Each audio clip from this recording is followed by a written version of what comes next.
এক দুইজন মারার পরে তার তৃষ্ণা নিবারণ হয় না, তৃষ্ণা নিবারণ হয় না, একের পর এক গুলি করতেই লাগলো। এমনকি বাসা বাড়িতে ছোট ছোট মাসুম বাচ্চারা পর্যন্ত মাফিয়া সরকার থেকে নিরাপদ থাকে নাই। এই জুলুম 3 বছর 4 বছরের বাচ্চারা পর্যন্ত রেহাই পায় নাই, তাদেরকেও গুলি করে মারা হয়েছে। যুবক ভাইরা আমার, হাজার হাজার ছাত্র মেরে ঘুম হত্যা করে গণভবনের সামনে মাটি চাপা দিয়া মানুষকে রাখছে, কত মানুষকে নদীতে বাসায়া দিছে। সরকার এত মানুষ নেওয়ার পরও তার তৃষ্ণা নিবারণ হয় নাই, রক্ত পিপাসা কমে নাই, সে আরো মারতে চায়। ওই বাদশাহ জালেম শাসক 3 জনকে মারার পরে যখন দেখলো দেশের মানুষ সব কালেমা পড়ে নিল, ঈমান আনলো, এবার এই জালেম শাসক ঘোষণা দিল সেনাবাহিনীদের উদ্দেশ্যে, বলল এই দেশের একটা মানুষ যেন এখান থেকে বাহির না হতে পারে, সবাইকে ঘেরাও করো। নাউজুবিল্লাহ। কত বড় ঘটনা শুনেন, কি পরিমাণ ভয়ঙ্কর। এখানে সেম টু সেম শাখা সিনার মতো কথা বলেন।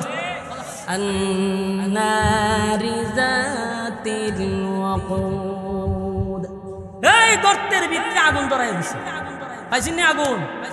বুঝলাম, দাও দাও করে গর্তে আগুন জ্বলছিল, ওই আগুন লাগাইছে কোথায়? গর্তের ভিতরে। জালেম শাসক গর্তের ভিতরে আগুন ধরাইছে। এই যুবক ভাই, কথাগুলি একটু দিলে কান লাগায় শুনেন, কত বড় জালেম, কত বড় জালেম, কত বড় জালেম। যুগে যুগে অনেক জালেম ছিল, কেউ জমিনে টিকতে পারে নাই, না পারছে? ফেরাউন একটা দুইটা নয় গো, 90,000 শিশুরে জবাই কইরা নীল নদে বাসায়া দিছিল। নীল নদের পানি লাল হয়ে গেছে। এত বড় জালেম ফেরাউন নিজের খোদা দাবি করছে, আমার আল্লাহ ছাড় দিছে রে, কিন্তু ছাইরা দেয় নাই। নমরুদ্দা বেড়াগিরি কম করে নাই, নিজের খোদা দাবি করছে, আল্লাহর সঙ্গে যুদ্ধ ঘোষণা করছে, তীর মারছে। আল্লাহ কয় ফেরেশতারা রে, নমরুদ্দা দিয়ে আমারে মারার জন্য তীর মারছে। ফেরেশতারা কয় আল্লাহ কি করতাম? কয় একটু তীরের মধ্যে রক্ত লাগাইয়া দে। দিল রক্ত লাগাইয়া, যখন তীরটা আবার নমরুদের কাছে ফিরে আসছে, নমরুদ্দা কয় দেখছো নি আল্লাহ মাইরা ফলাইছি। নাউজুবিল্লাহ। কয় দেখ তীরের মধ্যে রক্ত লাগাইয়া দিছে। এবার খুশিতে ডিজে গানের আয়োজন শুরু করছে, ডান্স লু বাগলু ডান্স খুশিতে। কয় আল্লাহ মাইরা ফেলেছি। নাউজুবিল্লাহ। আল্লাহ কয় তোরে খুশি হওয়ার লেগে আমি রক্ত লাগাইছি, তুই নাচতে থাক। নাচ ইচ্ছা মতো, যখন ঠিক নেই সৈরাচার, নাচতে থাক। আল্লাহ ওই সময় কইছে নাচ, কিন্তু ও চিরে আমি তোরে পাকড়াও করব। কথা কয় না দি, কম নাচা নাচছি নি, কথা কই না দি। বাংলাদেশে নর্তকী নাচাইলে অনুমোদন লাগছে না, কিন্তু কোরআনের তাফসীর করতে অনুমোদন লাগছে। আমি জানি কি পরিমাণ পরিশ্রম হয়েছে। আমি আমার মাদ্রাসার মাহফিল করতে গিয়া থানার সামনে আমি বইরে বইরে খাচ্ছি, জায়গায় জায়গায় সাহাবায়ে কেরাম মাইতেছে। খাওয়ার উদ্দেশ্য কি? একটাই কারণ, তারা লা ইলাহা ইল্লাল্লাহ, এক আল্লাহর উপরে ঈমান আনার কারণে এটাই তাদের অপরাধ। এই জন্য কারণে মারছে। সরকার পতনের 1 সপ্তাহ আগে আমি আমার মাদ্রাসার জুমার বয়ানে বলছিলাম যে ফেরাউন কিভাবে দেশ চালাইতো। এই সময় সরকার পতন হয়েছে, বলছিলাম ফেরাউন যেইভাবে দেশ চালাইছে, ঠিক মাফিয়া সরকার এইভাবেই দেশ চালাইছে। আপনারা ফেরাউনের জীবন এটা একটু পড়েন, আমি পড়ছি। তার দেশ চালানোর সিস্টেম খুব সুন্দর ছিল। কেমনে খুদা দাবি করছে, এর আগে আগে কি কাজগুলা করছে, সেম সরকার এই কাজগুলো করে। তো নির্যাতন আর নিপীড়ন যখন মক্কাতে চলছিল, সাহাবায়ে কেরাম রাসূলকে দেখলেই বলতো হুজুর আর কত সহ্য করব, আল্লাহকে বলেন যেন সাহায্য করে। নির্যাতনের এক পর্যায়ে আল্লাহ রাব্বুল আলামিন সূরা বুরুজ নাজিল করে তাদেরকে সান্ত্বনা দেয়। এই সূরা বুরুজের ভিতরে 4টা কসম আছে। বলুন কয়টা কসম? 4টা কসম। 4টা কসম করছে আল্লাহ। এরপরে রব্বি কারীম জালেমদের ব্যাপারে কঠোর কথা বলছেন। কয়টা কসম খাইয়া? 4টা কসম করার পরে জালেমদের ব্যাপারে আল্লাহ কথা বলছেন। তাহলে জালেমরা এখনই ছিল না, আগেও আছে? ই জালেম অনেক আগের থেকে, জালেম এখন থেকে না, ফেরাউনের যত বংশধর আছে এটা কিয়ামত পর্যন্ত থাকবে। আগের থেকে জুলুম হইতো, নির্যাতন হইতো। আল্লাহ এই জালেমদের ব্যাপারে সূরা বুরুজের ভিতরে 4টা কসম করে আল্লাহ সান্ত্বনা দিয়েছে। সূরা বুরুজের ভিতরে একটা ঘটনা আছে। ঘটনাটা রাসূল দুনিয়াতে আসার প্রায় 80 থেকে 90 বছর আগের ঘটনা। এই ঘটনাটা শুনাইয়া তখনকার সাহাবায়ে কেরামদেরকে ইমানি জজবা আরো বাড়ল, সান্ত্বনা দিল। এখন আসুন এই সূরার ভিতরে ঘটনাটা কি এটা আমরা শুনবো ইনশাআল্লাহ। এবং 4টা কসম আল্লাহ জালেমদের ব্যাপারে করছে। আল্লাহ সূরা বুরুজে সর্বপ্রথম বলেন, যখন নির্যাতিত মুসলমানদেরকে সান্ত্বনা দেওয়ার জন্য রব্বে কারীম সূরা বুরুজ নাজিল করে বলেন, ওয়াস-সামাঈ যাতিল বুরুজ। আল্লাহ বলেন কসম মজবুত দুর্গ বিশিষ্ট আকাশে, আকাশ দিয়ে দেখতেছি আমরা, এগুলার কসম করছে আল্লাহ, নক্ষত্রের কসম করছে। এই আকাশের কসম করে নক্ষত্রের কসম করছে রব্বে কারীম। আল্লাহ তার সৃষ্টির কসম করছে। কিন্তু মানুষ আমরা যারা, আমরা সৃষ্টির কসম করতে পারবো না, এটা জায়েজ নাই। আল্লাহ সৃষ্টির কসম করছে, আমরা কসম করলে স্রষ্টার করব। বলুন আমরা কসম কার করব? আমরা যদি কই আমার বাড়ির কসম, গাড়ির কসম, এরকম কসম হয় না? আমরা দেশ কসমটা কেন করে আমার মনে? কসম করার উদ্দেশ্য হলো তার কথার ওজন বাড়াইতে চায়। কথা এখন ঠিক নেই। যারা দেখবেন বেশি মিথ্যা কথা বলে, এরা কথায় কথায় কসম করে বেশি। এটা হলো মিথ্যাবাদীদের লক্ষণ। কেন কসম করে? কারণ এর কথা মানুষের বিশ্বাস হয়, নিজেও জানে যে আমার কথা মানুষের কাছে গ্রহণযোগ্য, এর তো কথা বিশ্বাস করে। তুমি তখন দেখবেন কথায় কথা কসম। কসম কি? ও ভাই আমার বাড়িটার কসম, আমার গাড়িটার কসম, আমার বাচ্চা কাচ্চার কসম। এরপরও যদি কেউ বিশ্বাস না করে তখন কয় আমার মরা বাপের কসম। এরকম কসম আপনার এলাকাতে আসেনি? মরা বাপের কসমটা বন্ধ করে কেন? তার কথার ওজন বাড়াইবার জন্য। দেখবেন মানুষ কসম করার সময় কোনো সস্তা জিনিসের কসম করে না। হে যতটুক পারে তার সবচেয়ে দামি জিনিসটার কসমটা করে। বাস্তব না বাস্তব? জীবনে কোনো মানুষ শুনছেন কইতে যে আমার জুতার কসম কইছে? হ্যাঁ, এটার কোনো দাম নাই, জানে যেটা বলে মানুষ বিশ্বাস করে। এই জন্য সবসময় দামি কসম করে। তো মানুষ কসম বিভিন্ন বস্তুর করে, এগুলো জায়েজ না। মানুষ কসম করবে কার নামে? আল্লাহ। কারণ মানুষ তো কসম করে তার ওজন বাড়াইবেন না। আল্লাহ কসম করলেন কেন? ওজন বাড়াইবেন না। রব্বে কারীম কসম করছে আমাদের খাসলতের কারণে। কারণ আমরা কসম না করলে কতটা গুরুত্ব দিই না। এই জন্য আল্লাহ কসম করছে আমাদের খাসলতের কারণে। আল্লাহর কথার এমনি দাম, এমনি ওজন, এরপরে কসম করলেন, তাহলে কথাটা কত গুরুত্ব! সুবহানাল্লাহ। একটা না, 4টা কসম।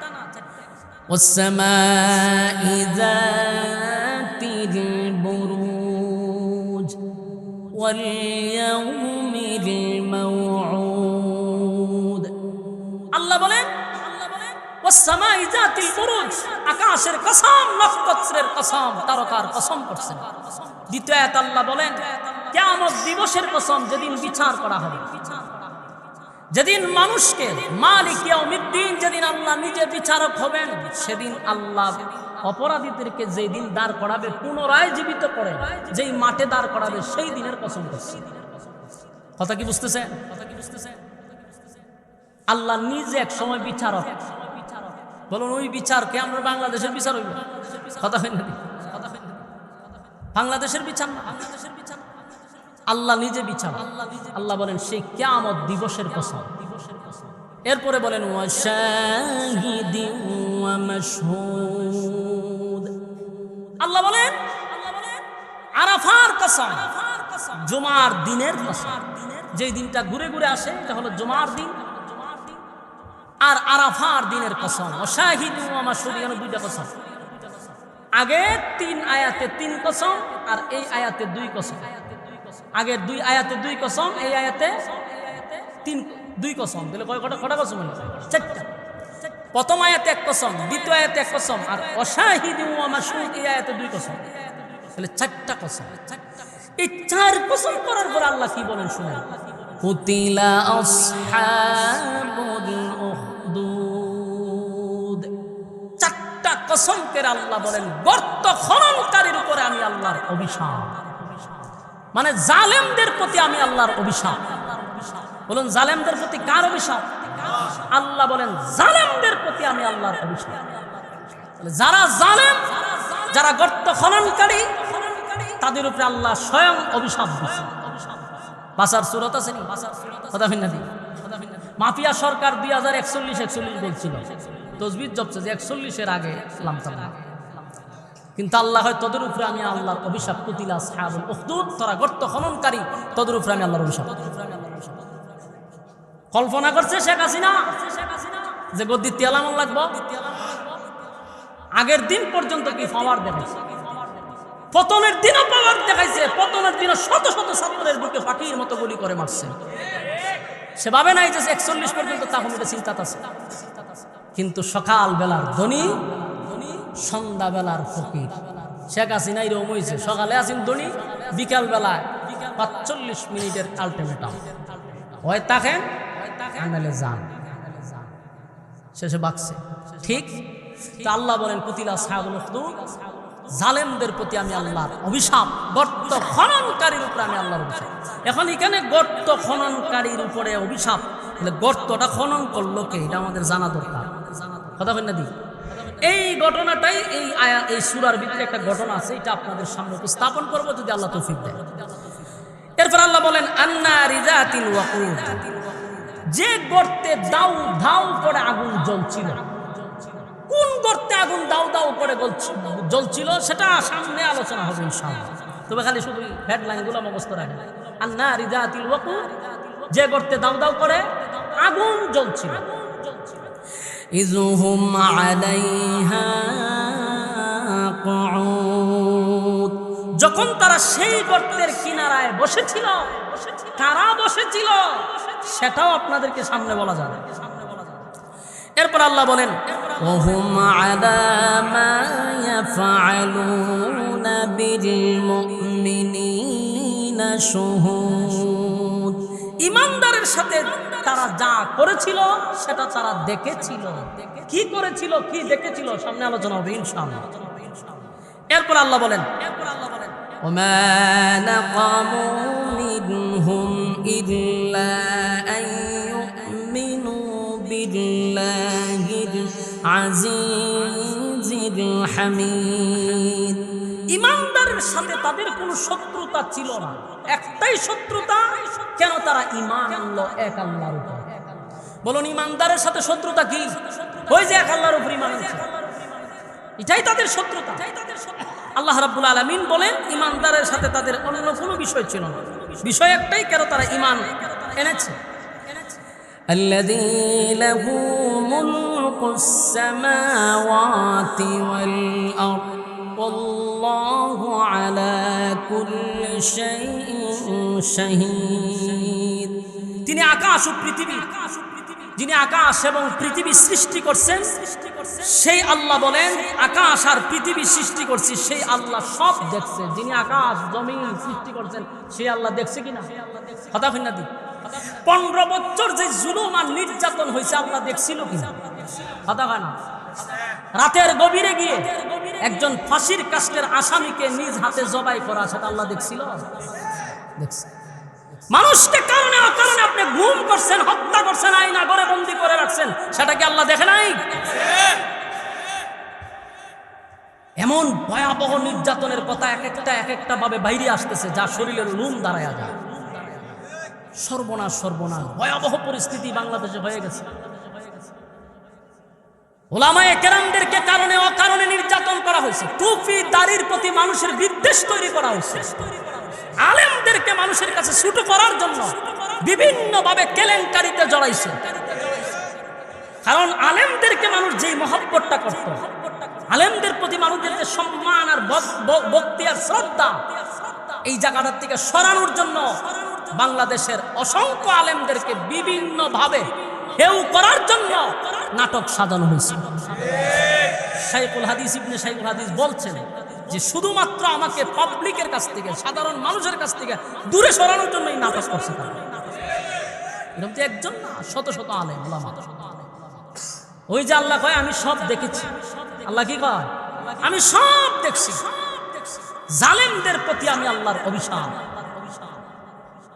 আপনি মনে করছেন আপনি আকাম কুকাম করবেন, কেউ জানতো না, সব জানে। কিন্তু আপনার ভয়ে মানুষ আতঙ্কে ছিল, কিছু বললেই তো নাই। সম্মানিত সুধী, এই জন্য আমি আপনাদের কাছে যারা উঠতি বয়সী আমাদের বায়ারা আছেন, মাদ্রাসায় পড়ুয়া অনেক কিবুট মুজাহিদরা আছেন, তাদের হাতে পায়ে ধরে বলি, বিভিন্ন আলেমদের ব্যাপারে কথা বললেন না যে আপনারা কোথায় ছিলেন। এই কথাটা অন্তত আপনারা বললেন না, কারণ সব আলেমরাই ছিল কিন্তু সবকিছু প্রকাশ করে নাই জালেম শাসকের কারণে। সবাই ছিল, আপনারাই যদি ফেসবুকে লেখেন আপনি কোথায় ছিল, তাহলে ওই যে হলুদ মিডিয়ারা কি করবে? আজকে দেখেন না, অসংখ্য ছাত্ররা শাহাদাত বরণ করছে, মিডিয়া এটা প্রচার করে না। হাজার হাজার আলেম ওলামারা রাস্তায় নামছে, মিডিয়া প্রচার করে না, খালি প্রচার করে ছাত্ররা, সাধারণ মানুষরা নামছে। আলেম ওলামারা নামে নাই। এটা সুযোগ দিছে কারা? কিছু কিবুট মুজাহিদদের কারণে। কিছু লোক আপনি কই আছেন, আরে বেটা এ ছিল, তুই জানিস কি? আমি আমার কথাটা বলি, সরকার পতন হওয়ার পর আমি প্রচার করছি যে আমি যে আন্দোলনে ছিলাম এটা পরে পোস্ট করা হয়েছে। কারণ আমি যখন আন্দোলনে গেছি আমার এলাকা অলরেডি আমার নামে লিস্ট হয়ে গেছে। আমার নামে লিস্ট হয়েছে যে আমি, আমার নেতৃত্বে নাকি গাড়ি ফুরানো হয়েছে, অলরেডি লিস্ট হয়ে গেছে আমার নামে। আর 15 বছর পর্যন্ত আমরা জামাত শিবিরের তহমত নিয়ে আমার এলাকায় আমি জীবনযাপন করছি। আমি আমার এলাকা, ওই যে মাহফিল একবার বানছিলাম, সেটা জানেন তো সবাই। কেন জানেন? এই কিছু ফাতি নেতাদের কারণে আমার উপরে বিপদ আসছে। এরা এসপির কাছে গিয়া বলছে আমি জামাত করি, শিবির করি, ওসিকে বলছে আমি জামাত করি, শিবির করি। 15 বছরের ভিতরে আমার পরিবারের একটা লোক পর্যন্ত সরকারি চাকরি করতে পারে না, অথচ আমার ফ্যামিলিতে মাস্টার্স কমপ্লিট করে অনেক লোক চাকরি পায় না। কারণ এরা তহমত দিচ্ছে আমরা জামাত এবং শিবির। এই তহমত নিয়ে আমি 15 বছর চলছি। মানে আমার মতো মানুষরাই কয় আমি দালালি করছি। হাস্যকর কিনা? আমারে বলো অসুবিধা নাই, কিন্তু আলেমদের কি ব্যাপারে বললে হলুদ মিডিয়ারা সুযোগ পায়া কয় আলেমরা কোথায় ছিল। এই জন্য হলুদ মিডিয়াদেরকেও বাংলাদেশ থেকে তাড়াইতে হবে। যেই সমস্ত মিডিয়াগুলো এখন আপনাদের সামনে মায়া কান্না দেখাচ্ছে, তারা আলেমদেরকে বাংলাদেশে সবচেয়ে বেশি খাটো করছে, তারা আলেমদেরকে জঙ্গি বলছে। আজকে এরা দেখি নিউজ করে, আমার শরীরে জ্বলে যখন এরা নিউজ দেখি। এই মিডিয়াগুলি আমি সাক্ষী, অসংখ্য মিডিয়া, সময় টিভি, 71 টিভি, আরো অনেকগুলা টিভি উলামায়ে কেরামদেরকে খাটো করার জন্য অনেক নিউজ করছে। এই জন্য সব আলেমরা বলবেন যে সব উলামায়ে কেরাম ছিল, এটা অস্বীকার করার কিছু নাই। আপনার এই সময়টা বলবেন না সময় টিভির মতো গাদ্দার এখনো কিভাবে নিউজ করে বাংলাদেশে। বয়কট করতে হবে। ওই সমস্ত ছাত্র ভাইদেরকে বলবো আপনারা এই সময় টিভি, 71 টিভিকে আপনারা বয়কট করেন, বিবিসি সহ। এদের নিউজ আমরা অতীতে দেখছি। আল্লাহ আমাদের হেফাজত করেন। আল্লাহ বলেন আমি আসমান জমিনের মালিক, আমি সব দেখেছি। আল্লাহ 4টা কসম করছে। বলুন কয়টা কসম? 4টা কসম করে কি কয়? কুতিলা আসহাবুল উখদুদ, গর্ত খননকারীদের উপরে আমি আল্লাহর অভিশাপ। গর্ত খননটা করলো কে? আর গর্ত আন্নারি জাতিল ওয়াকুদ, গর্তের ভিতরে দাও দাও করে আগুন জ্বলছিল, আগুনটা লাগাইলো কে? এর বিস্তারিত রাসূল সাল্লাল্লাহু আলাইহি সাল্লাম দুনিয়াতে আসার অনেক বছর আগে একজন শাসক ছিল, জালেম শাসক, ডাকিয়ানি কি তাই ইউসুফ জুনাওয়াজ। এই জালেম শাসক তখন শাসন করত, সে নিজেকে খুদা দাবি করত। নাউজুবিল্লাহ। তারে যারা খুদা মানত না তাদের উপরে নির্যাতন করত। দেখেন মাফিয়া সরকার একই সিস্টেম ছিল, আওয়ামী লীগ করস না তো তোরে গুম করবো, তোরে হত্যা করবো, তোরে মামলা দেব। সিস্টেম একই। এটা খুদা দাবি করত, আর এটা জোর কইরা জয় বাংলা বলাইতো। ভারতে যেমন মানুষকে জয় শ্রীরাম নির্যাতন করে মুখ দিয়া বলায়, ঠিক বাংলাদেশের আওয়ামী লীগরা মানুষকে জয় বাংলা বলাইছে। আর ওই জালেম শাসক মানুষকে খুদা দাবি করাইছে যে আমি খুদা, আমাকে রব হিসাবে মানো। সিস্টেম একই। হেয়ালি খুদা দাবি করতে পারছে না। সম্মানিত শুধু এই জালেম শাসক মানুষকে কারণে ও কারণে নির্যাতন করত। আর তখনকার যুগটা ছিল জাদুবিদ্যার মাধ্যমে, বেশিরভাগ জাদুর প্রভাব ছিল বেশি।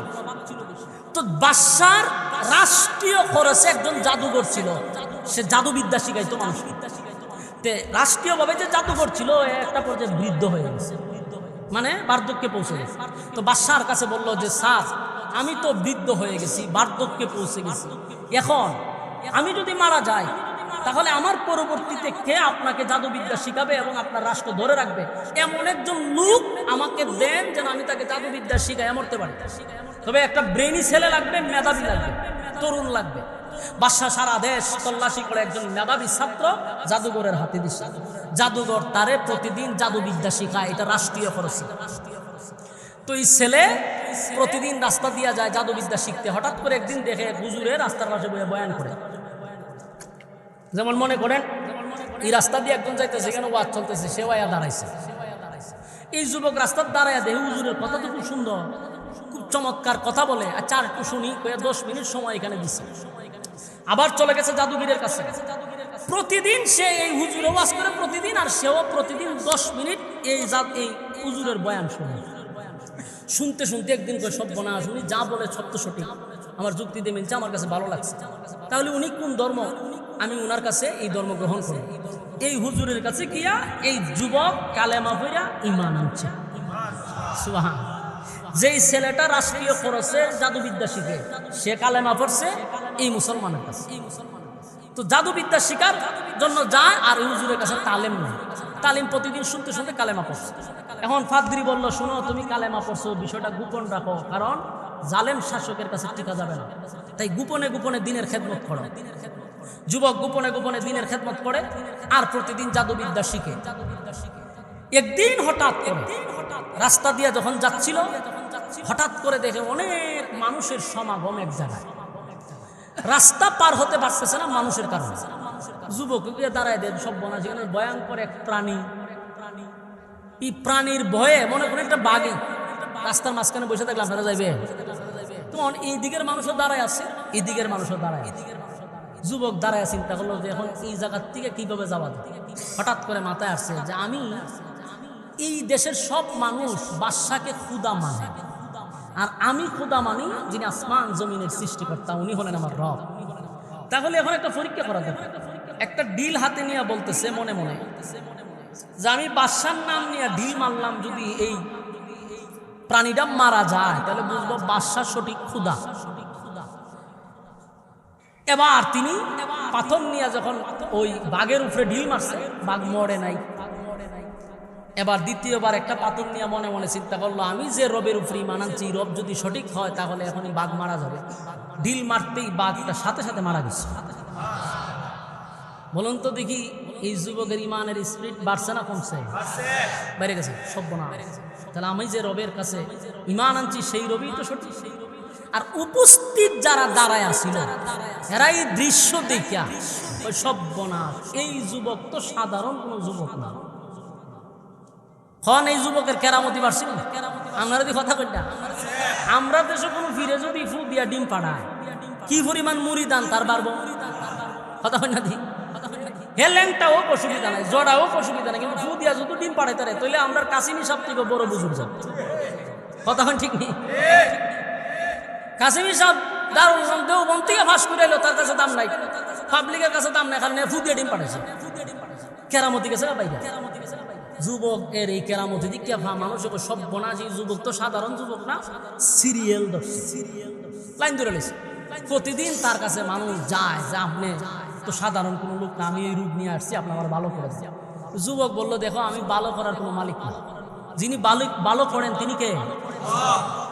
তুমি যদি ঈমান আনো আমি আল্লাহর কাছে বলবো তোমার রোগ ভালো করে দেব। তো অনেক মানুষ চিন্তা করলে এতদিন ধরে এই রোগে আক্রান্ত, আচ্ছা যদি তার খোদার উপরে ঈমান আনি তাহলে যদি ভালো হয়ে যায় তার অসুবিধা কি? কারণ বাদশারও তো খোদা মানতো যে অনেক বছর ধরে, বাদশায় তো আর রোগ ভালো করে দিতে পারে। তো যুবকের কাছে ঈমান আনলো, আনার পরে যুবক দোয়া করে রোগ ভালো হয়। এইভাবে যখন এটা ছড়ায় গেছে, যেমন আপনারা জানেননি কত বছর আগে জানেন 2003-4 সাল হইব, ওই যে আমরা এখানে আন্দিপুরা আমরা এলাকা, এখানে এক ফির বাড়ি ছিল। এই ফিরের কাছে মানুষ ইন্ডিয়ার মতো মানুষ আসছে। কিতা যে কইতে হেউ যেন আমরাও গেছি কোনো কাম হয়েছে, কিন্তু সিরিয়াল ফানি বেচার সিরিয়াল নাই। হাজার হাজার মানুষ, লক্ষ লক্ষ মানুষ, ওই যারা আগের 30 বছরের উপরে যারা এরা কইতে পারে। এই পরিস্থিতি আমরা এলাকা তৈরি গেছি, রাস্তা ঘাটে জায়গা নাই মানুষের। তো এই যুবকের কাছে সিরিয়াল ধরছে। এখন বলুন তো এরকম হইলে নিউজ হয় না, বিভিন্ন পত্রিকা তুলে যে উনার কাছে এত মানুষ। তখনকার যুগেও যদি পত্রিকা না থাকে, কিন্তু কানে কানে কানে কানে বসতে বসতে এটা পার্লামেন্টে গেছে, ও একটা বাসা পর্যন্ত খবর পৌঁছে গেছে যে আপনার রাষ্ট্রীয় খরচে যেই লোকটা জাদুবিদ্যা শিখে, এই লোকের কাছে সিরিয়াল ধরছে মানুষের, অসংখ্য মানুষ লুক হইলে বালি যায়। তো রাষ্ট্রীয় ওই যে পার্লামেন্টে একজন মন্ত্রী ছিল, হের আবার চোখ একটা দেখে না। তো চোখ দেখে অন্ধ মানুষ, এ খবর পাইছে যে এর কাছে গেলে চোখ ভালো হয়ে গেছে। চিন্তা হলো সর্বনাশ, একটা বাস্কবিতে টেকা স্বর্ণ লইয়া যুবকের কাছে গেছে, গিয়া কয় এই বাস্কতে স্বর্ণ টেকা পয়সার অভাব নাই, সব তোমার, আমার চোখটা বালা করে দাও। যুবকে কয় চোখ বালা করার ক্ষমতা আমার নাই, যিনি ভালো করবেন তিনি কে? যুবক শিক্ষার্থী মন্ত্রী, যেই ধারণা নিয়ে তুমি আসছো সেই ধারণা তোমার ভুল। আমার কোনো ক্ষমতা নাই কারো চক্ষু ভালো করার, কারো রোগ বেমার ভালো করার কোনো ক্ষমতা আমার নাই। যিনি ভালো করে দেন তিনি আমার রব আল্লাহ। মন্ত্রী হয় সারা জীবন খোদা ডাকলাম বাদশারে, সেদিন নতুন খোদার সন্ধান দেয়। মন্ত্রী তো ওই বাদশারে খোদা ডাকে। মন্ত্রী কয় যুবক কি বলতেছো তুমি, কি একটু চিন্তা করে বলছো? কারণ এই রাজত্ব যিনি চালায় তিনি তো আমাদের রব, আর তুমি যে আরেকজন রবের সন্ধান দিচ্ছ, যদি বাদশা জানে তোমাকে হত্যা করা হবে। মন্ত্রীকে ওই যুবক বলল আমি আমার রবের উপরে ঈমান আনছি, জীবন দিতে হয় জীবন দিব, রবের উপর ঈমান ছাড়ব না। যুবক ভাইরা আমার, মন্ত্রী বলছে বিপদ, কারণ চোখ দরকার, কারণ হেও জানে যে এটা যে খুদা, এটা শুধু জোর করে খুদাটা হয়েছে। কথা ঠিক। অনেক মানুষ দেখা যায় বিএনপি জামাত করতো, কিন্তু বয়ে জয় বাংলা হইতো।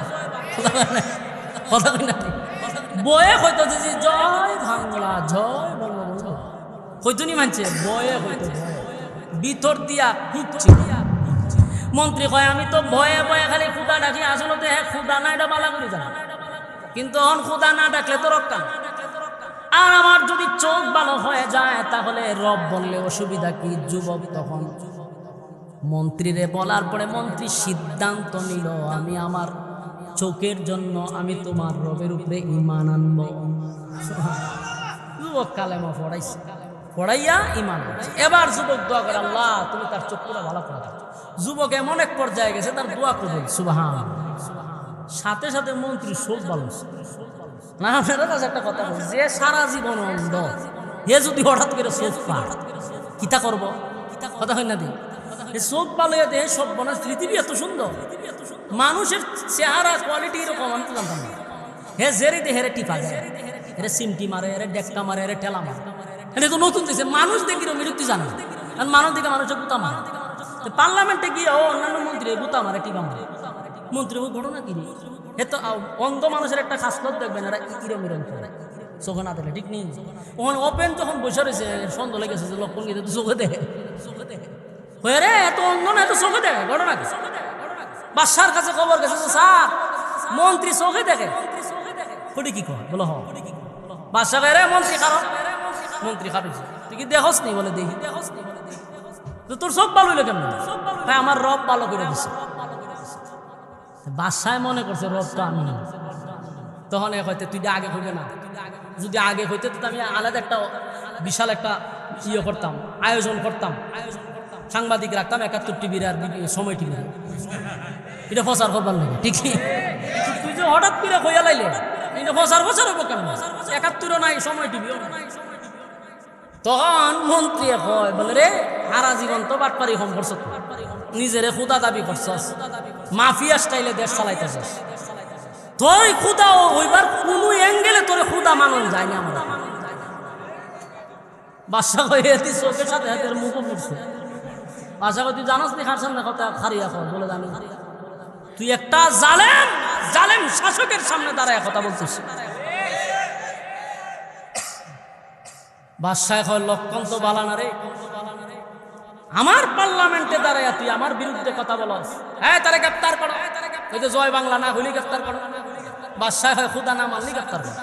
গ্রেফতার করলো, গ্রেফতার করে এখনো ভালো আছে, এখনো ভালো আছে কুইয়ালা, আমারে ছাড়া আর কেউ খুদা নাই কথা বলে। মন্ত্রী হয় আমি যেই রবের উপরে ঈমান আনছি, জীবন গেলেও আমি ঈমান ছাড়ব না। সুবহানাল্লাহ।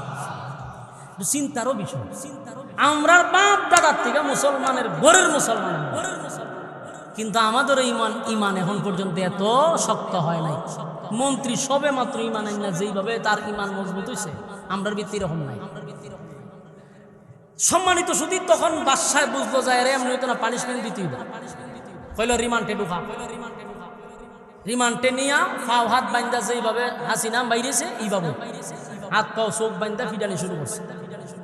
কোনোভাবেই তার মধ্যে আর স্বীকার করাইতে পারে না। কিন্তু মন্ত্রী একটাই বলে, এ বাদশা, জীবন ভর করে আমি খোদা ডাকলাম, কিন্তু একদিনের জন্য আমার চোখটা ফিরে পাইলাম না। জীবন ভর ধরে খোদা খোদা বললাম, কিন্তু আমার চক্ষুটা ফিরাইয়া দিলি না। আর আমার জীবনে একবার শুধু আমার রবকে আল্লাহ বলে ডাক দেওয়ার সাথে সাথে আমার চক্ষুটা ফিরাইয়া দিল। এই রবের উপরে ঈমান আনছি, জীবন গেলেও ছাড়ব না। মন্ত্রীর তো মারাত্মক পাওয়া, ঈমানি জজবা মারাত্মক। এবার বাদশা বুঝতে পারলো এমনি ভাবে হবে না। রিমান্ড নিয়া মাইরের সুরে মন্ত্রীকে বলল, মন্ত্রী রে বল তোরে কে কালেমা পড়াইছে আমার কাছে বল, কার কাছে গিয়া ঈমান আনছস। রিমান্ডের মাইরের সুটে এক পর্যায়ে মন্ত্রী বলতে বাধ্য হলো, আপনার রাষ্ট্রীয় খরচে যেই লোকটা জাদুবিদ্যা শিখে তার কাছ থেকে আমি আমার রবের পরিচয় পাইছি। বাদশার বাহিনী যুবকরে গ্রেফতার করলো। যুবকরে গ্রেফতার করিয়া তারপরে যুবকরে রিমান্ডে ঢুকাইয়া মারতে মারতে বলল, যুবকরে বল তুই কি আমারে রব মানুষ না? বলেন না, আমি না তোরে রাষ্ট্রীয় খরচে জাদুবিদ্যা শিখাই, তোর তোলে রাষ্ট্রের অনেক খরচ, আমি চাই না তোরে ফাঁসির কাস্টে ঝুলাই। তুই আমার দেশের সম্পদ, একবার শুধু বল আমারে রব মানুষ। যুবক বলে কখনো হতে পারে না। এবার যুবককে রিমান্ডে নিয়ে মারতে শুরু করল, আর বলতে লাগলো, বল তুই কার কাছে ঈমান আনছস? আমারে বাদ দিয়া যেই রবের উপরে ঈমান আনছস সেই রবের পরিচয় কে দিল? যুবক এক পর্যায়ে বলতে বাধ্য হইল যে অমুক পাদ্রী আমারে কালেমা পড়াইছে। ওই পাদ্রীরও গ্রেফতার করা হলো। 3 জনকে গ্রেফতার করিয়া তারপরে আদালতে তোলা হলো। সেখানে নির্মমভাবে নির্যাতন করার পরে প্রকাশ্যে তাদেরকে এক জায়গায় জমা করে বলল, এখনো সময় দেওয়া হলো, আমার উপরে ঈমান আনো, আমি ছেড়ে দিব।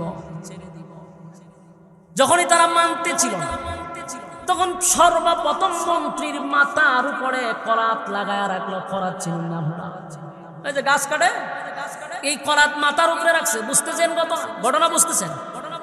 করাত যদি মাথার উপরে রাখে, আল্লাহ ভালো জানে আমার মতো মৌলবীদের ঈমান থাকবে কিনা। কথা হইল না? মাথার উপরে যদি করাত থাকে আর বলে, তাহলে আমরা কাছে তো যুক্তির অভাব নাই। আমরা কমো যে এখন সাইডা দিই ঈমান পরে আবার খালি ফিরালাম। কথা হইল না? আবার এ ফটো দিব না, আল্লাহ রাসূল কইছেন জান বাঁচানো ফরজ, ফতুয়া এ কিন্তু দেখেন মন্ত্রীর ঈমান কত শক্ত। করাতের সামনে দাঁড়ায়া বলে, বাদশাহ জীবনটা বর তোরে খোদা ডাকছি না, বুইজা শুই না খোদা ডাকছি আমার রবকে, মানছি আর কোনোদিন আমি রবের উপরে ঈমান ছাড়বো না। আমারে খরাতের ভয় দেখায় কোনো লাভ নাই। বাদশাহ ভয় দেখাইতে দেখাইতে এক পর্যায়ে অর্ডার দিল, মন্ত্রীর মাথাটাকে 2 ভাগ করে দে, করাত চালায়া দিল। ওই 2 জনকে পাশে রাইকা মন্ত্রীর মাথার উপরে করাত চালায়া দিল। জানেন করাতের কাটা, মাথা 2 ভাগ হয়ে শরীর 2 ভাগ করছে। এই দৃশ্য দেখার পরে অনেক তো এমনি ছেড়ে দিল। কথা বল না? আমরা ঈমানের জন্য এত কিছু দরকার নেই। আমরা 5 টাকার কাছে ঈমান বিক্রি হয়। কথা বল না? 5 টাকার কাছে ঈমান বিক্রি হয়। খরাত তো দূরের কথা, বুড়াইলে বোঝা যায়। কথা বল না? আনারস রে কয় বুড়া আমনেরই দিন, নৌকারে কয় আমনেরই দিন। হোমা হরিণ মার্কারে হয় আমনেরই দিন। তো সব জায়গা তুই হে দিব বুট কটা হে দে কয়জন রে? এর ইমান আছে না গেছে? যে চা খাওয়া এর ইমান নেই। মন্ত্রীর মাথার উপরে করাত চালু করে তারপরে তাদের সামনে তারে হত্যা করা হলো। এই ভয়েও বাদশা চাইছিল যদি তারা ইমান ছেড়ে দেয় তাহলে তাদেরকে ছেড়ে দিবে। এবার মন্ত্রীরা হত্যা করার পরে পাদ্রীরা দোষ, পাদ্রী তোমার সামনে আমার মন্ত্রীকে 2 ভাগ করে দিলাম, এখনো সময় আছে, কালেমা ছেড়ে দাও। পাদ্রী বলে এই লোকটা তো মন্ত্রী তো আমার কাছ থেকে ইমান আনে নাই, আনছে এই আমার ছাত্রর কাছ থেকে। ছাত্রর কাছ থেকে বায়াত হইয়া যদি তার ইমান এত শক্ত হয়, আমার ইমান এত দুর্বল হয় কেন? বাদশা দেখলো কোনো কাজ হচ্ছে না। পাদ্রীর মাথার উপরে করাত ছাড়াইয়া দিল, পাদ্রীকেও 2 ভাগ করলো। এই যুবকের সামনে 2টা মানুষকে জালেম সরকার হত্যা করছে, জালেম শাসক হত্যা করলো 2 জন। এবার যুবক রে কয়, যুবক দেখছো? কে কয় দেখছি। এখন কিন্তু তোর পালা। বাদশা বারবার যুবক রে বলে, যুবক আমি চাই না রে তোরে হত্যা করতে, আমার রাষ্ট্রীয় অনেক খরচ তোর উপরে, আর তোরে আমার খুব বেশি প্রয়োজন, তাই এখনো ভালো আছে ইমান ছেড়ে দে, আমি রাষ্ট্রীয় মর্যাদা তোরে দিব। দেখছেন না সমন্বয় যারা ছিল এরা ডিবি তিনি ছিল না, ভাত খাওয়াবার লেগে উঠেল হারুন্যা নিয়ে কি ফিটাইটা ফিটাইছে। মারার পরে যেই ছেলেগুলি ঘন্টার পর ঘন্টা বক্তৃতা দিছে কোনো লিখিত কাগজ ছাড়া, আর এরা ডিবিতে ভাত খাওয়াই একটা কাগজ ধরাই দিছে, কইটা খুঁজা খুঁজা খোঁজ আমরা ইতাত নাই। কি পরিমাণ নাটকে হারুন্যা সাজাইছে। এসপি হারুন সিনচুনিয়ারে বাতের হোটেলের মালিক কি খামলা, এই খামলা কিন্তু আমার পিছনে নামাজ পড়ছে। আমি যখন আব্দুল সত্তরের নামাজ পড়াইতাম এ প্রায় সময় আমার পিছনে নামাজ পড়ছে। হেরে যেদিন আমি দেখতাম এদিন আমি আরো চিন্তা দিতাম। হে একদিন আমার মতলির জিগায় উজুরে পাইছেন গো, প্রায় সময় আইতে কিন্তু আমার পিছনে নামাজ পড়ছে গাজীপুর। হ্যাঁ আমি খুব পালা করে রয়েছে, এমনি দেখলে বোঝা যাবে হ্যাঁ বাজা মাছ উঠে খাইতে লেখা দেখা নেই, এমন ভদ্রতা তার মধ্যে ইতিতে করে কথা বলা শুনি বোঝা যায় কিচ্ছু বোঝে না। কিন্তু হে যে কি আয়নার কারিগর, এটা চলচ্চিত্রের নায়িকারা আখাম কুখামের পিএইচডি করে হে বইয়া রয়েছে। এটা বাইরিতে যে ভর্তিকা তখন দেখতেছি বাতির উঠলে কারা কারা গেছে, এটা সব বাইরিতে যায় দৈরা দৈরা খালি এখন দিন তেরাফি দেওয়া দরকার। মেজাজ খুব বড় আলেমদেরকে সেওই কিন্তু সবচেয়ে বেশি কলঙ্কিত করছে।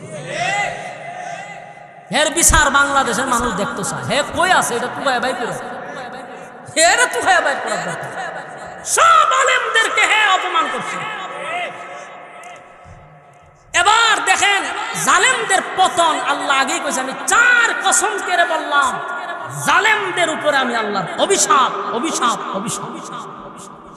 একটা জালেমও পালাইবার সুযোগ পাইছে। তোরা যেই লোকটারে মা মা করছ, তোরার মা যে তোরার পালাই গেল, সন্তানদের ভবিষ্যৎ কই একবারও চিন্তা করলো না রে। তোরা কেমন কুলাঙ্গারের সন্তান, এখন কলার সময় হইতেই বা আপনারা 15 বছর এরা বলছে আমরা চুপ ছিলাম, আজকে আমাদের বলার সময়, ঠিক কিনা? এতটা বছর নীরব ছিলাম, একতরফা আমরা কেলেঙ্কারি সহ্য করছি, একতরফা নির্যাতন সহ্য করছি, আমাদেরকে জঙ্গি বানানো হয়েছে, আমাদেরকে তালেবান বানানো হয়েছে, আমাদেরকে শিবির বানানো হয়েছে, এরপরও ধৈর্য ধরা ছাড়া আমাদের কোনো উপায় ছিল না। আজকে আমরা বলবো, ঠিক কিনা বলে?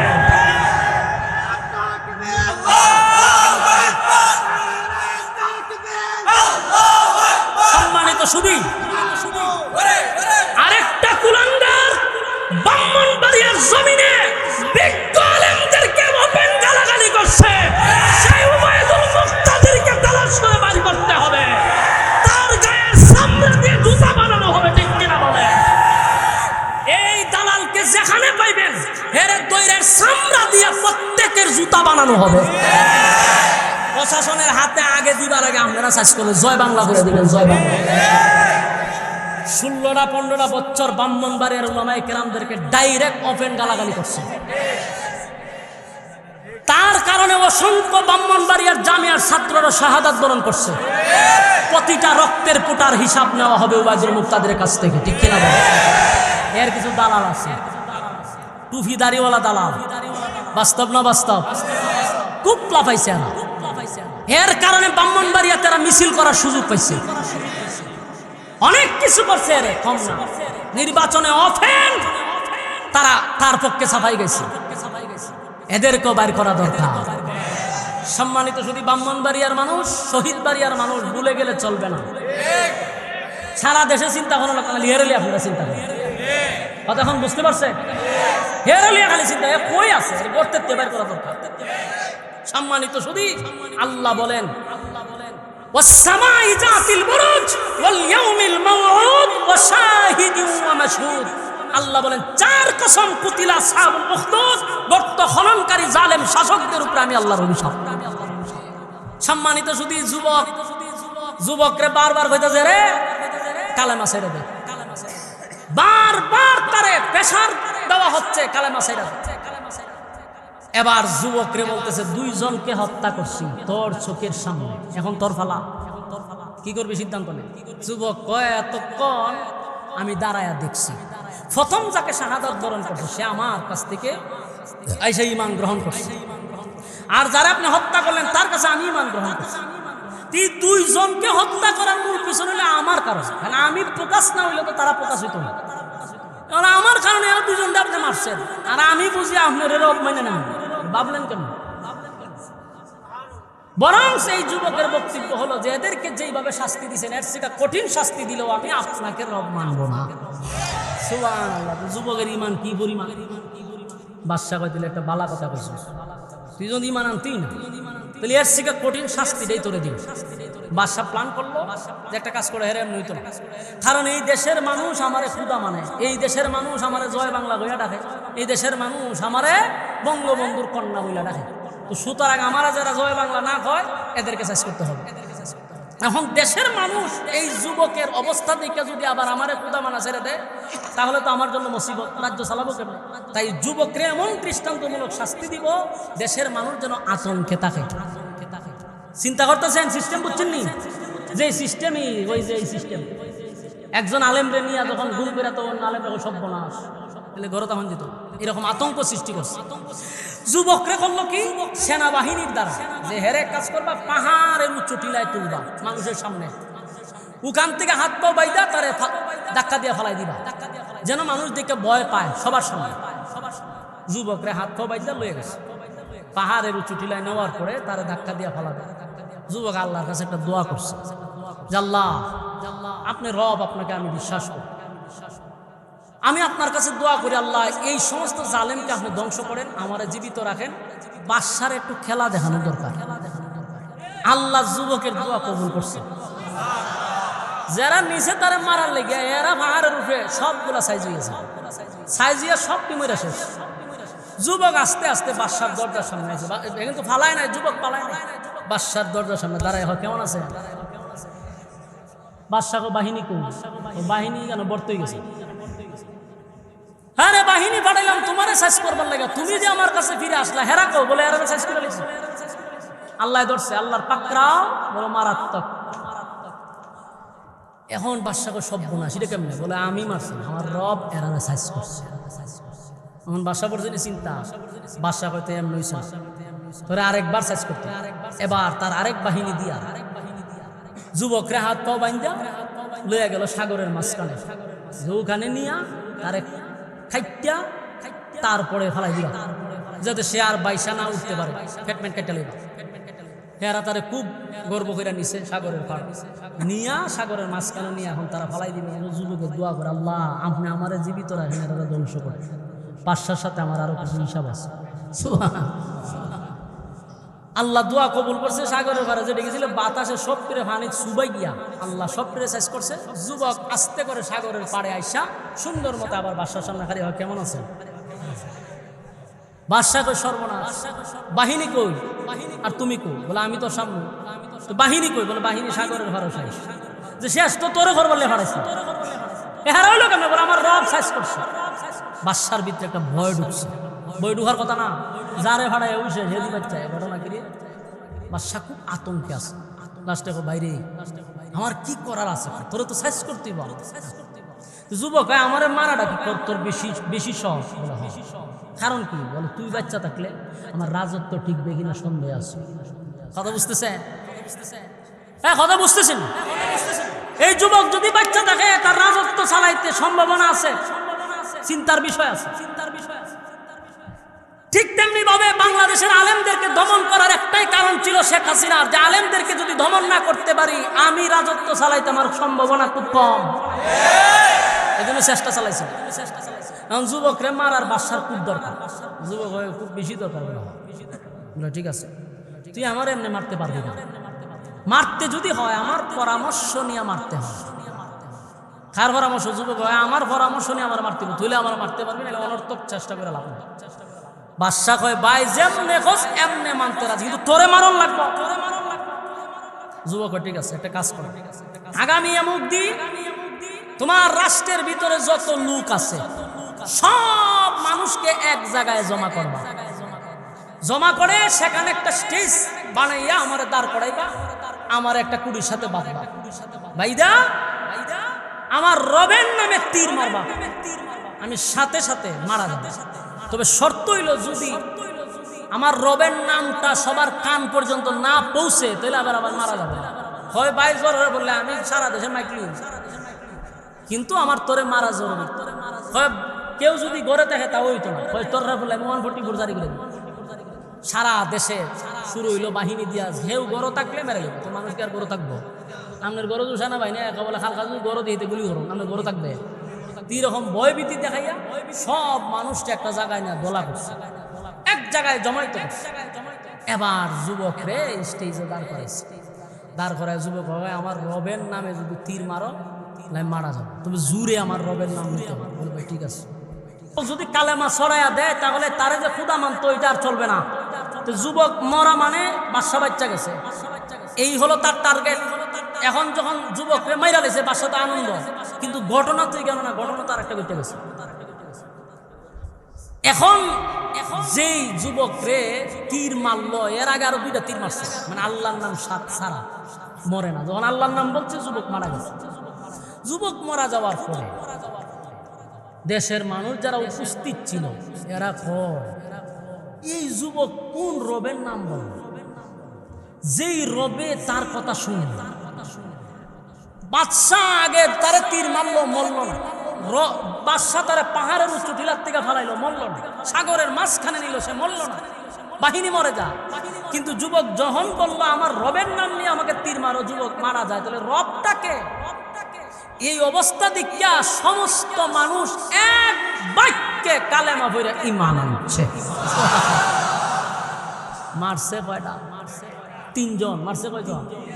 কালেমা পড়ছে কতজন? লক্ষ লক্ষ মানুষ কালেমা পড়ছে। বাদশা চাইছিল দিন ধর্ম উঠায়া দেব, আল্লাহ বলেন আমি জমিনে কায়েম করি। সুবহান। দেশের মানুষ সব কালেমা ফিরা পড়েছে। মাছ সার চান্দি গরম না গরম 3টার যন্ত্রণা তার ঘুম হারাম হয়ে গেছে। আর এখানে যদি দেশের মানুষ সব কালেমা পড়ে, এখন বাসার চান্দির অবস্থা কি? চিন্তা করছে? জানেন শাসক 3টা ব্যক্তির কারণে তার ঘুম হারাম হয়ে গেছে। যদি তারা দুনিয়ায় বেঁচে থাকে আমার রাজত্ব চলবে না, খোদাই দাবি চলবে না। তাই একে একে 3 জনকে হত্যা করলো, 3 জন শাহাদাত বরণ করলো। বাদশা তো শান্তিতে থাকার কথা, কিন্তু ঘটনা আল্লাহ ঘোরায়া দিল। কারণ যুবক বারবার বলছিল বাদশার সাথে আমার একটা খেলা আছে। কারণ বাদশা এই পৃথিবীর থেকে ইসলামকে উঠায়া দিতে চায়। এবার যুবকের জবান থেকে আল্লাহর নাম শোনার সাথে সাথে দেশের মানুষ চিন্তায় পড়ে গেল, আমরা যারে রব মানি সে কোনোদিন রব হতে পারে না। যুবক যারে রব মানে সেই হলো আমাদের রব। তাই যুবক যার উপরে ঈমান আনছে আমরা সবাই তার উপরে ঈমান আনলাম। দেশের সব মানুষগুলি কালেমা পড়ে ঈমান আনলো রে। এবার তো বাদশার চান্দি গরম হয়ে গেল। 3টারে মারছিলাম রাজত্ব টিকায় রাখার জন্য, দেশের সব মানুষ আমার বিরুদ্ধে চলে গেল। যুবক ভাইরা মনোযোগ দিয়া ঘটনা শুনেন, বয়ান বেশি সময় নেই, কিন্তু এই জায়গাটা একটু মনোযোগ দিয়া শুনেন। জালেম কত প্রকার ও কি কি, কত বড় জালেম ছিল, একটু মনোযোগ দিয়া শুনেন। বাদশার চিন্তা ছিল একজন দুইজন মারছি, তারা আস্তে আস্তে সরে যাবে, মানুষ ভয়ে আর কোনোদিন আমার উপরে ইমান চারবে না, আমার তৈয়া অন্য কাউরে আর রব বলবে না। এটা বাদশার ধারণা ছিল। কতক্ষণ ঠিক? বাংলাদেশের মাফিয়া সরকার চিন্তা করছিল পুলিশ বাহিনী দিয়া যখন আমি উড়াদুরা গুলি করতে থাকবো, 2-1 মরার পরে মানুষ সব ছত্রভঙ্গ হইয়া চলে যাবে। যখন একটার পর একটা গুলি করে, এমনকি স্বরাষ্ট্রমন্ত্রীর কাছে পুলিশরা বলতেছিল, স্যার একটারে মারি 10টা সামনের দিকে আগায়। ভিডিও ভাষিস স্বরাষ্ট্রমন্ত্রীরে পুলিশে কইতেছে, স্যার দেখছেন গুলি একটারে করছে, একটা মরছে, কিন্তু একটা মরছে 10টা সামনে, স্যার আমরা এখন কি করি? চিন্তা করেন। বাদশা চাইছিল 3 জনকে যদি দুনিয়ার থেকে বিদায় করে দেই তাহলে কালেমা বলার আর কেউ থাকবে না। মাফিয়া সরকার চাইছিল 1-2 জন ছাত্রকে যদি মেরে ফেলি তাহলে আর কেউ কোটা আন্দোলন করবে না। কিন্তু একজনকে মারার পরে ঘর থেকে মানুষ, শুধু ছাত্র না, গার্জেন সহ, দিন মজুর সহ, সমস্ত আলেম ওলামা সহ, ছাত্র ভাইয়ারা সহ আর কেউ ঘরে বসে থাকে নাই। সব মানুষ নেমে গেছে ওই মাফিয়া সরকারের বিরুদ্ধে। এবার বাদশা চিন্তা করলো 3 জনকে মারলাম, ঘটনা তো আরেকটা হয়ে গেল, গোটা দেশের মানুষ দি কালেমা পড়ল, ঘটনা কি বুঝলাম না। এবার বাদশা চিন্তায় পড়ে গেল। কিন্তু চিন্তা করেন কত বড় জালেম মাফিয়া সরকার, যেমন জালেম ছিল ওই শাসকও জালেম ছিল, সে যেমন ভয়ঙ্কর ছিল মাফিয়া সরকারও ভয়ঙ্কর ছিল। 1-2 জন মারার পরে তার তৃষ্ণা নিবারণ হয় না, তৃষ্ণা নিবারণ হয় নাই, একের পর এক গুলি করতেই লাগলো। এমনকি বাসা বাড়িতে ছোট ছোট মাসুম বাচ্চারা পর্যন্ত মাফিয়া সরকার থেকে নিরাপদ থাকে নাই। এই জুলুম 3 বছর 4 বছরের বাচ্চারা পর্যন্ত রেহাই পায় নাই, তাদেরকেও গুলি করে মারা হয়েছে। যুবক ভাইরা আমার, হাজার হাজার ছাত্র মেরে ঘুম হত্যা করে গণভবনের সামনে মাটি চাপা দিয়া মানুষকে রাখছে, কত মানুষকে নদীতে বাসায়া দিছে। সরকার এত মানুষ নেওয়ার পরও তার তৃষ্ণা নিবারণ হয় নাই, রক্ত পিপাসা কমে নাই, সে আরো মারতে চায়। ওই বাদশাহ জালেম শাসক 3 জনকে মারার পরে যখন দেখলো দেশের মানুষ সব কালেমা পড়ে নিল, ঈমান আনলো, এবার এই জালেম শাসক ঘোষণা দিল সেনাবাহিনীদের উদ্দেশ্যে, বলল এই দেশের একটা মানুষ যেন এখান থেকে বাহির না হতে পারে, সবাইকে ঘেরাও করো। নাউজুবিল্লাহ। কত বড় ঘটনা শুনেন, কি পরিমাণ ভয়ঙ্কর। এখানে সেম টু সেম শেখ হাসিনার মতো কথা বলেন। আমি আসার সময় 2 দিন ধরে আপনারা এই সূরা বুরুজ যেহেতু প্রেক্ষাপট, আমি এটা এর শানে নজরুল থেকে নিয়ে পুরাটা যখন পড়তেছিলাম, দেখেন তো পুরা দিয়ে শেখ হাসিনা। এটা বিস্তারিত পড়তে গেলে খুব মজা, কিভাবে দেশ শাসন করে চিন্তা করেন। এরপরে ওই যে দেশের মানুষ যে কালেমা পড়ছে হেডে সহ্য করতে পারতেছে, সেনাবাহিনী একটা মানুষ যেন বাইর না হইতে পারে, সবগুলারে ঘেরাও কর, সবগুলারে ঘেরাও কর। এর কত হইলো পুরা দেশের জনগণ সব মেরে লাগলো, কিন্তু আমার গদি দিয়ে থাকতে বিষয়টা চিন্তা করছে। শেখ হাসিনা চাইলো জোর দররা বলে সব ছাত্র মেরলাম, 1 লক্ষ মারতে গেলে মেরলাম, যদি সেনাবাহিনী না ফল্টি নিত মাইরি লিল, ঠিক নেই, মাইরি লিল, খালি সেনাবাহিনী ফল্টি মারছে। সেনাবাহিনী 45 মিনিট টাইম আছে। আপনার দলের লোক আমার এগুলি করবে আর আমার দলের লোক আপনারা শেষ করবে। টাইম দিছি 45 মিনিট, যা খাইবার 2 বোন মিল খাই। শেখ হাসিনা কয়তো আমি যে ফুলাও করছিলাম, রুস্ট করছিলাম, তিনি খাইতাম না। খা, জুতার বাড়ি খা, খাইলে খা, তোর বাপের মতো অবস্থা হইল, তোর হতে আর খাইতাম না, কত জায়গা তাড়াতাড়ি বাক্স। ওই শাসক রাসূল দুনিয়াতে আসার 80 বছর আগে যে শাসক জালেম, সে কয় দেশের মানুষ যেহেতু সবাই কালেমা পড়ছে, সেনাবাহিনী একটারও যেতে দিবা না, সব প্রেসেস করবে না। চিন্তা করেন সে কত ভয়ঙ্কর। দেশের জনগণ মেরে তুই রাজত্ব চালাবি কেন? চিন্তা করছেন। এই ঘটনা যে বলতেছি আপনারা পাইবেন না কোনো গল্প, কি গল্প মনে করতেছে? সব মনে হয় দাঁড়িয়ে বাজার সাইকেল আছে, সেখানে বসা মাদ্রাসা শিক্ষক ছাত্ররা সব আলেমে গেল, এখানে ইচ্ছা এটা কল্পনা করে না, ডাইরেক্ট তাফসীর থেকে কথা হইতেছে। এটা আপনারা কল্পনা করেন না যে হুজুরের ইচ্ছা হইতেছে। এখন চিন্তা করেন এর কত খারাপ। ওই দেশের মানুষ যদি কালেমা ফিরে লাইছে, টাইম সব মারলাম, এই সেনাবাহিনীটা সব ঘেরাও করে গেছে। এবার করলো কি, তার বাহিনী দিয়া বিশাল একটা গর্ত খনন করছে। পাইছেননি গর্ত? কুতিলা আসহাবুল উখদুদ। শুরুতেই বলছিলাম গর্ত খননকারীর উপর আল্লাহর অভিশাপ। কইছিলাম নি গর্ত খননকারীর আমরা পরিচয় করাই দিব। এই গর্ত বাইরিছে, আল্লাহ 60টা কসম কইরা কয় গর্ত খননকারীর উপরে আমি আল্লাহর অভিশাপ। গর্ত পাইছেন আপনারা? এই জালেম শাসক কয় গর্ত খননকারীর উপরে আমি আল্লাহর অভিশাপ। এখন কয় কুতিলা আসহাবুল উখদুদ। গর্ত খননকারী ওয়ালারা মারা পড়ছে, এরার উপরে আমি আল্লাহর অভিশাপ দিচ্ছি। এখন এই জালেম শাসক কয় বিশাল গর্ত খনন করো। বাদশাহ অর্ডার দিছে, শেখ হাসিনা যখন অর্ডার দিছে তখন কি থাইমা থাকবো নি? এবার বিশাল গর্ত খনন করছে। গর্ত খনন করার পরে জালেম শাসক কি ভয়াবহ অবস্থাটা করছে দেখেন। আন্নারি যাতিল ওয়াকুদ। এই গর্তের ভিতরে আগুন ধরায় দিছে। পাইছেন না আগুন? বুঝলাম দাও দাও করে গর্তে আগুন জ্বলছিল, ওই আগুন লাগাইছে কোথায়? গর্তের ভিতরে। জালেম শাসক গর্তের ভিতরে আগুন ধরাইছে। এই যুবক ভাই, কথাগুলো একটু দিলে কান লাগায় শুনেন। কত বড় জালেম, কত বড় জালেম, কত বড় জালেম। যুগে যুগে অনেক জালেম ছিল, কেউ জমিনে টিকতে পারে নাই। না পারছে? ফেরাউন একটা দুইটা নয় গো, 90,000 শিশুরে জবাই কইরা নীল নদে ভাসায়া দিছিল। নীল নদের পানি লাল হয়ে গেছে।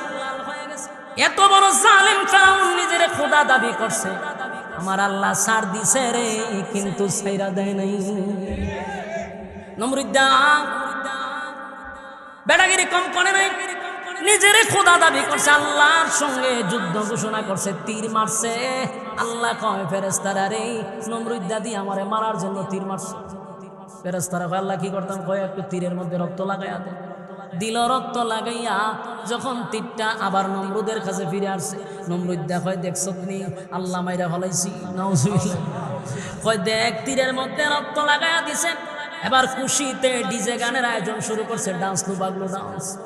খুশিতে কয় আল্লাহ মাইরা ফেলেছি। নাউজুবিল্লাহ। আল্লাহ কয় তোরে খুশি হওয়ার লাগে আমি রক্ত লাগাইছি, তুই নাচতে থাক। নাচ ইচ্ছা মতো, যেরকম ঠিক নেই।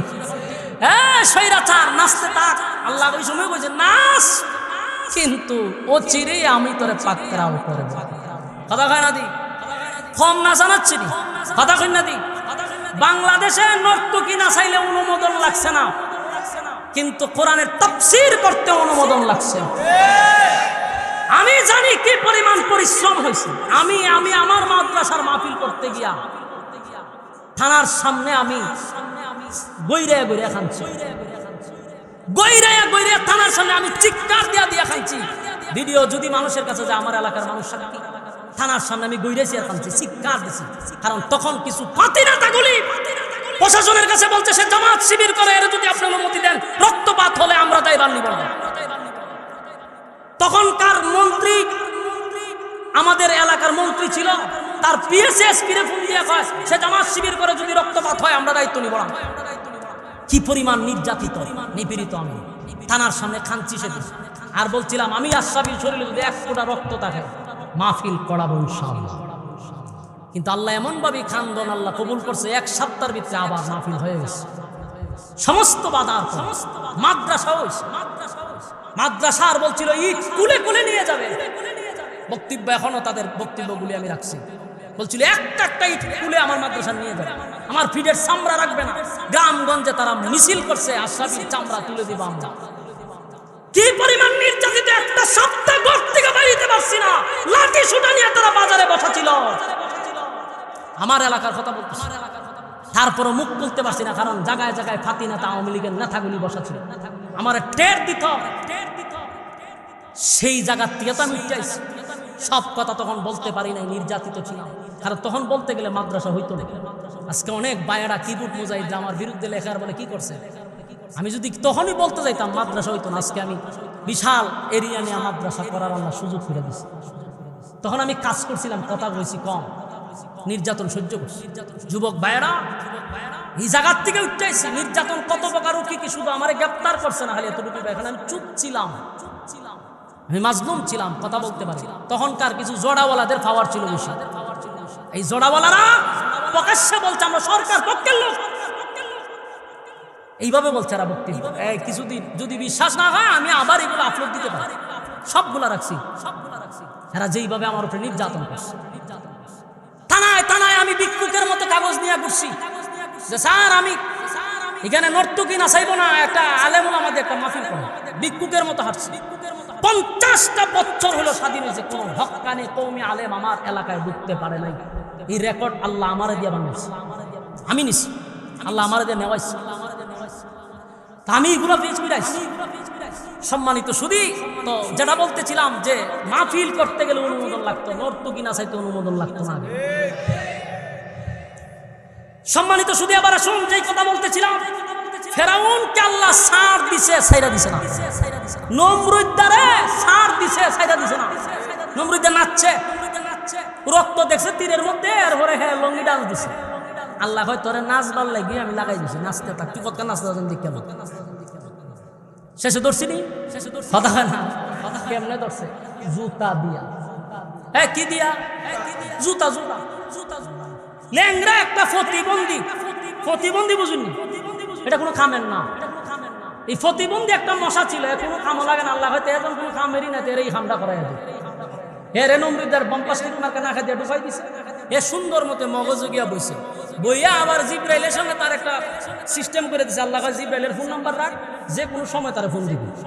জিব্রাইলও হয়ে গেছে যে আপনার দায়িত্ব হইলো এখানে বসে থাকেন, আর মাঝে মধ্যে 1-2টা ইনসুলিন দিবে, আর কোনো সমস্যা হলে আমার ফোন দিবে। জিব্রাইলের নাম্বার রেখে বা জিব্রাইল চলে গেল, আর এই প্রতিবন্ধী মশা হত্যান পরে পরে নমরুদ্দার একটা সুই ঢুকায়।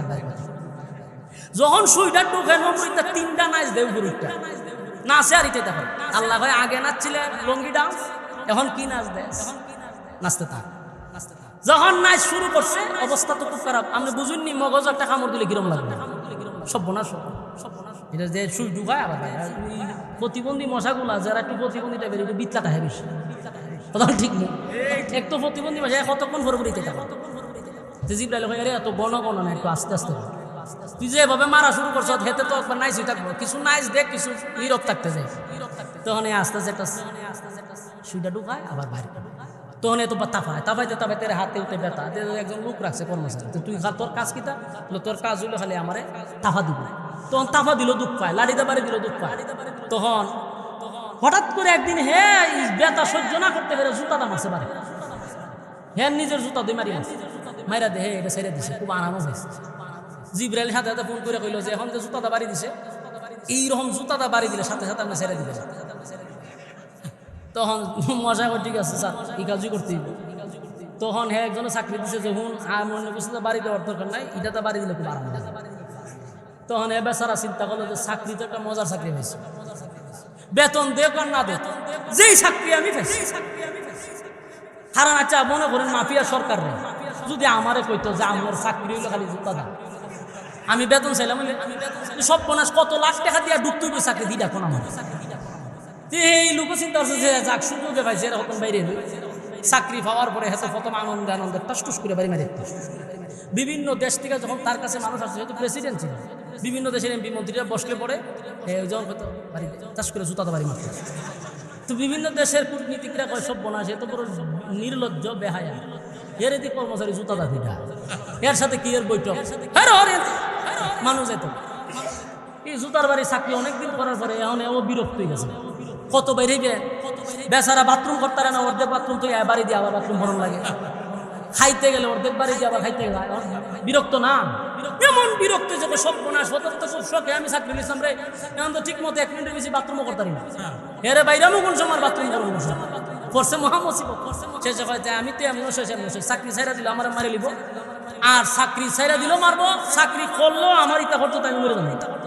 তো এর একদিন আমার যা করে